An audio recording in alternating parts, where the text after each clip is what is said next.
नमस्कार, आप देख रहे हैं न्यूज हाट। मैं हूं आपके साथ इसमें सराफ।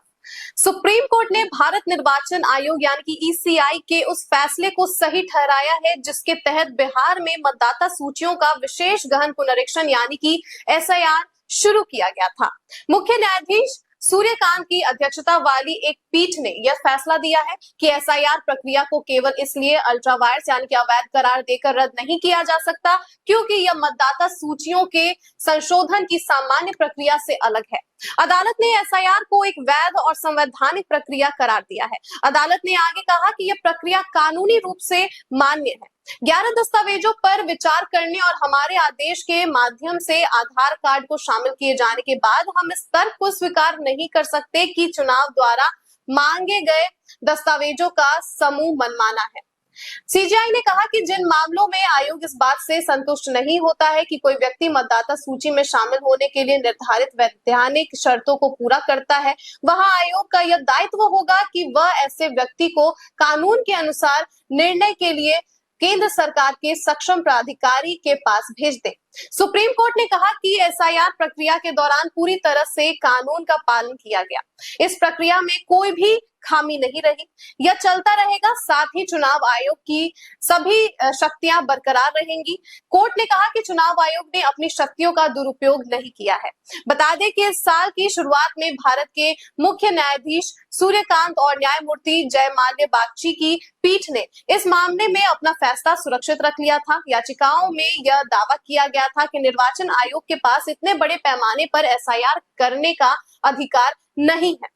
तो आपको बता दें कि सुप्रीम कोर्ट ने बिहार चुनाव से पहले किए वोटर लिस्ट के विशेष गहन पुनरीक्षण यानी कि एसआईआर प्रक्रिया को वैध और संवैधानिक करार दिया है। मुख्य न्यायाधीश सूर्यकांत की अगुवाई वाली बेंच ने कहा कि चुनाव आयोग को एसआईआर के लिए विशेष प्रक्रिया अपनाने का अधिकार है। सुप्रीम कोर्ट ने कहा कि चुनाव आयोग संवैधानिक संस्था है और उसे निष्पक्ष एवं शुद्ध मतदाता सूची सुनिश्चित करने का अधिकार है।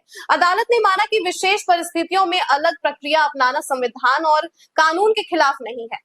कोर्ट ने संदिग्ध नागरिकता के आधार पर वोटर लिस्ट से हटाए गए व्यक्तियों के नाम 4 हफ्ते में केंद्र सरकार को भेजने का निर्देश भी दिया है। बता दें कि बिहार में यह प्रक्रिया शुरू होने के बाद इसे चुनौती दी गई थी। याचिकाकर्ताओं का कहना था कि यह सामान्य संशोधन प्रक्रिया से अलग है और मतदाताओं के अधिकारों को प्रभावित कर सकती है, जिस पर अब सुप्रीम कोर्ट का फैसला आ चुका है।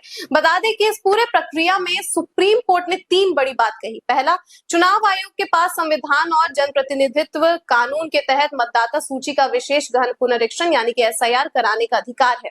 दूसरा, एसआईआर का उद्देश्य संविधान में निहित स्वतंत्र और निष्पक्ष चुनाव के लक्ष्य से सीधा जुड़ा हुआ है। और तीसरा, सुप्रीम कोर्ट ने यह कहा कि हम इस बात से भी संतुष्ट हैं कि एसआईआर के जरिए हासिल किया जाने वाला उद्देश्य संविधान के स्वतंत्र और निष्पक्ष चुनाव के लक्ष्य से सीधा संबंध रखता है। इसी के साथ ये भी जान लें कि बिहार में 2003 के बाद पहली बार एसआईआर प्रक्रिया चली। इसे 24 जून 2025 को शुरू किया गया था। इसका मुख्य उद्देश्य था फर्जी जैसे विदेशी नागरिकों, दोहराए गए और स्थानांतरित मतदाताओं को सूची से हटाना और नए योग्य मतदाताओं को जोड़ना। इसके तहत 7.24 करोड़ मतदाताओं से फॉर्म लिए गए। एसआईआर का पहला फेज 25 जुलाई 2025 तक पूरा किया गया, जिसमें 99.8% कवरेज हासिल की गई। आंकड़ों के अनुसार 22 लाख मतदाताओं की मौत हो चुकी थी। 36 लाख मतदाता अपने घरों पर नहीं मिले और 7 लाख लोग किसी नई जगह स्थायी निवासी बन चुके थे।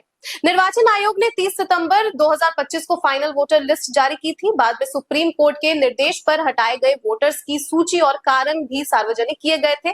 चुनाव आयोग ने बिहार में स्पेशल इंटेंसिव रिवीजन यानी कि एसआईआर की फाइनल लिस्ट 1 अक्टूबर 2025 को जारी की थी। इसके बाद बिहार में वोटर्स की संख्या 6% घटकर 7.42 करोड़ हो गई। फाइनल लिस्ट से 69.29 लाख नाम कटे, 21.53 लाख नए नामों को जोड़ा गया। एसआईआर से पहले आपको बता दें कि जून 2025 में बिहार में कुल 7.89 करोड़ वोटर्स थे।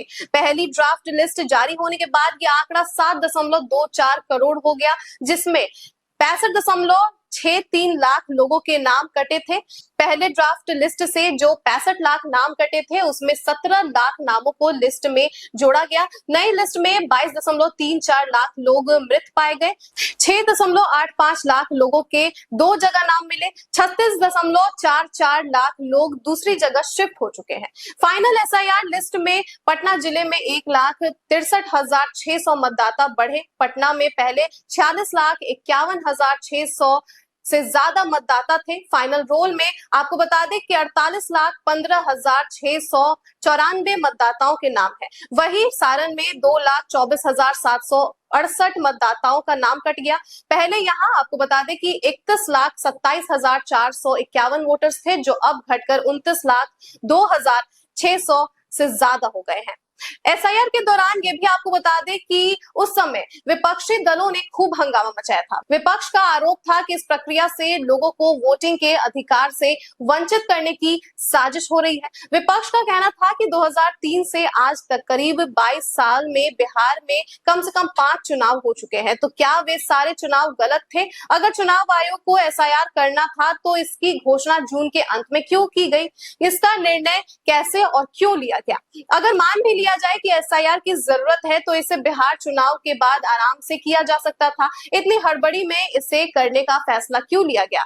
खैर, अब इस पूरे मामले पर सुप्रीम कोर्ट का फैसला आ गया है और एसआईआर को अदालत ने एक वैध और संवैधानिक प्रक्रिया करार दिया है, जिस पर अब विपक्ष का क्या रिएक्शन रहता है वो देखने वाली बात होगी। आगे क्या कुछ अपडेट्स रहते हैं वो हम आप तक पहुंचाएंगे। फिलहाल के लिए दीजिएगा इजाजत। आप देखते रहिए न्यूज हाट। धन्यवाद।